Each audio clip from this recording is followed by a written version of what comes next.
Guga. Tudo bem, Sereto? Tudo bem? Boa noite. Renata Mendonça, Paulo Nunes, Ana. Só tem bonzinho aqui hoje, hein? Você viu? Só tem bonzinho aqui hoje, hein? Reunião, hein, Ana? Só tem bonzinho aqui. É quase uma formação de quadrilha. De repente, eu vi o Paulo Nunes derreter assim, da cadeira dele. Não esperava essa pergunta. Sereto, sabe o que eu esperava mais? Bom, do Corinthians, né, pela grandeza do clube, pela fase, 3 vitórias nos últimos 4 jogos, e esperava mais a entrevista do Fábio Santos agora. Pô, ele abre a entrevista dizendo que é importante somar um ponto fora de casa contra o Atlético Goianiense, com todo o respeito à torcida do Dragão. Existe uma diferença muito grande de investimento, de história, de pretensão. O Corinthians promete, desde antes da bola rolar no Campeonato Brasileiro, vaga na Libertadores, pelo menos. E o Atlético Goianiense joga só para se manter na primeira divisão. Aí você vai jogar com o Atlético Goianiense e comemora um ponto? Ô, Guga, Pô. mas olha a realidade dos Corinthians. Não, a realidade eu sei, mas assim, pela fase do Corinthians, sabe, de 3 vitórias nos últimos 4 jogos... Jogando nada. É assim, eu olhar a tabela, Atlético Goianiense, aqui eu tenho que fazer 3 pontos. Se eu prometo vaga na Libertadores e venho num momento positivo, você tem que olhar para o Atlético Goianiense e falar, é aqui que eu vou amassar. Não pode ser contra o Flamengo, como, né, o Corinthians foi amassado, contra os times que estão brigando pelo título, ok. Mas contra o Atlético Goianiense você tem que ir lá jogar para 3 pontos, pô. O Atlético Goianiense, gente, tem menos ponto em casa do que fora. Não vence a 4 jogos no Campeonato Brasileiro. A 6, somando a Copa do Brasil. É o Corinthians. Aí o cara vem, pô, um dos líderes, 5 títulos conquistados, Paulista, Libertadores, Mundial. O cara que faz o gol de pênalti, veio para dar força pro Corinthians. Ele comemora um ponto contra o Atlético Goianiense. Pô, brincadeira, assim, é estarrecedor, além do que a gente não tem visto em campo o time jogar. É chato para burro ver o Corinthians jogar. E manda o Pedro Henrique pro Atlético Paranaense para contratar o Gemerson no meio do campeonato. É tudo errado, tá tudo desconjuntado no Corinthians. A verdade, Guga, Paulo Nunes, Renata Mendonça e Ana Thaís Matos. Queria te ouvir, Ana. A verdade é que eu acho que os jogadores do Corinthians e a torcida já tiveram um choque de realidade sobre o Campeonato Brasileiro. Esse campeonato para o Corinthians vai ser permanecer na primeira divisão, né? E acho que está de bom tamanho se conseguir permanecer na primeira divisão. E acho que os jogadores estão comprando essa narrativa. Quer dizer, essa ideia, esse objetivo. Então, dentro desse contexto, entendo o que o Guga está falando, mas dentro desse contexto de permanecer na primeira divisão, conseguir um pontinho fora, é bom demais. É a realidade do Corinthians. Fábio Santos no fugil dos fatos.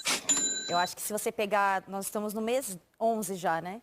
Em 11 meses no ano, acho que tirando aqueles jogos pré-pandemia lá atrás, no começo do Campeonato Paulista, né? Foi quando o Corinthians tentou mostrar alguma coisa diferente, com algumas vitórias, acho que teve uma em cima do Botafogo, uma em cima do Santos. Depois disso, o Corinthians nunca mais prometeu nada. Chega na final do Campeonato Paulista, ninguém sabe como, porque era para ter sido eliminado ali, né? E conseguiu chegar na final, fez uma final terrível contra o Palmeiras, inclusive, perdeu nos pênaltis. E depois o Corinthians nunca mais conseguiu prometer nada. O Corinthians é isso aí, a realidade do Corinthians hoje é essa. O time não tem dinheiro, o time tem um planejamento péssimo para a temporada, não soube contratar. Lá no começo do ano a gente falava sobre a carência de zagueiros. O Corinthians improvisou um lateral para jogar de zagueiro e você falava bastante na transmissão sobre os números da zaga, sobre esse planejamento. Foi buscar o Fábio Santos, que voltou para o time agora há poucas rodadas. Então, é um time todo errado. O Corinthians não prometeu nada de diferente, porque tudo que prometeu ficou só na base da promessa mesmo. E o que me surpreende muito da temporada do Corinthians, além dessa briga aí para não ser rebaixado, porque essa é a realidade do Corinthians, e eu acho que é muito digno dos jogadores incorporarem essa verdade e não querer nadar diferente na maré nesse momento, é porque quem planejou esse Corinthians hoje está concorrendo na eleição desse ano do time. Então, acho que é aí que é o problema, é aí que fica um pouco descompensada a situação do Corinthians. Então, a análise macro do Corinthians ela é muito problemática e dentro de campo, esse grupo de jogadores, esse elenco bem limitado, tenta dar algumas respostas em relação ao trabalho do Mancini, que vai organizando o time, vai tentando fazer com que o time sofra cada vez menos gols, porque era uma peneira, né? Em tudo que batia entrava, isso estava abalando muito a confiança do Corinthians. E aí ele vai tentando com algumas peças tentar algo diferente. Hoje foi o Luan como titular pela primeira vez. Ele colocou o Davó em situação de fazer o gol, o Davó não perdeu um gol absurdo ali, né? Os laterais voltaram a jogar bem, o Fagner não fez uma temporada muito boa, hoje já tem conseguido jogar um pouco melhor, o Fábio Santos volta muito bem para o time, mas o Corinthians é isso aí, não... a temporada inteira até aqui, a frase que resume o Corinthians é sempre essa, o Corinthians é isso. E a gente tem que avaliar sempre do ponto de vista do planejamento da diretoria. Né? E do ponto de vista individual de alguns jogadores, Paulo Nunes, o Luan. Falemos mais uma vez do Luan. Titular pela primeira vez com o Mancini, hein? Pela primeira vez. E jogou tudo, né? Não saiu, né? Isso Jogou é uma das 90 coisas minutos. que, na minha opinião, o Mancini tem que evoluir em relação a isso, né? Não questão do Luan, mas em colocar mais vezes uma equipe titular. Porque quando você já tem uma cobrança, como o Corinthians tem, né, que é enorme em relação à tabela de campeonato onde ele está, onde você tem uma cobrança que os jogadores estão, né, que não consegue atingir um nível ideal de jogo, né, não consegue jogar. E aí eu entro de acordo com o que a Ana disse, que é o Corinthians não consegue jogar. O Corinthians vai ser um time até o final do campeonato, a gente estava conversando ali no camarim, que ele vai esperar a equipe adversária jogar para ele ter uma condição de ataque, porque ele não consegue. O Mancini trabalha sempre assim, sempre trabalhou dessa maneira. Uma marcação forte, ele já está ajustando a casa, haja visto que você estava falando, Guga, o Corinthians não perde fora de casa. Então o Corinthians se sente bem jogando fora de casa, porque é o jogo dele, é o jogo que o Mancini sabe jogar. E a respeito do Luan, o que eu vejo no Luan é assim, é um jogador que, primeiro, ele precisa muito estar bem fisicamente. Ele não chegou a esse nível ainda, mas o time também, você não pode jogar tudo nas costas do Luan. O time precisa ajudá-lo. O Luan, mesmo nos melhores times que ele jogou do Grêmio, ele tinha parceiros que o ajudavam, porque ele gosta de jogar próximo um do outro. Ele gosta de toque de bola, de parcerias. E no Corinthians não tem isso. No Corinthians é uma bola esticada, é uma bola para ele proteger, segurar. Ele não tem essas características, ele não sabe, ele não tem essa força. Então o Corinthians, ele vai ter problema, assim, pelo meu ponto de vista, ele vai ter problema demais com o jogo reativo do Mancini, porque o Mancini não consegue ter esse jogo, né, apoiado. É um jogo que a bola chega ao campo, adversário trabalhado. É uma bola esticada. E o Luan não tem essas características. A Renata Mendonça está concordando com o Paulo Nunes aqui, mas não concorda muito não, Renata. Discorda um pouquinho para a gente fazer um debate. Você está concordando, é isso mesmo? O Corinthians vai ter muita dificuldade esse ano?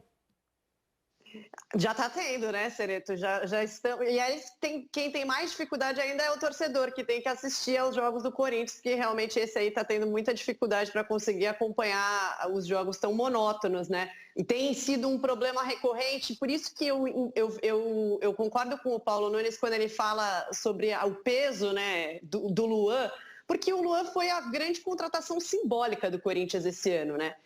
Agora, foi a contratação simbólica de um planejamento muito mal feito, pensando em todas as outras contratações que foram feitas, pensando que o Corinthians trouxe o Thiago Nunes com o intuito, né, de implementar um outro estilo de jogo, mas não tinha peças, né, suficientes para implementar, principalmente com relação à velocidade, e acho que até hoje sente essa mesma falta, né, de jogadores que deem escape de velocidade. O Mancini também atuava muito assim, né? O próprio Janderson, que é um dos jogadores que tem essa característica, que pertence ao Corinthians, está no Atlético Goianiense.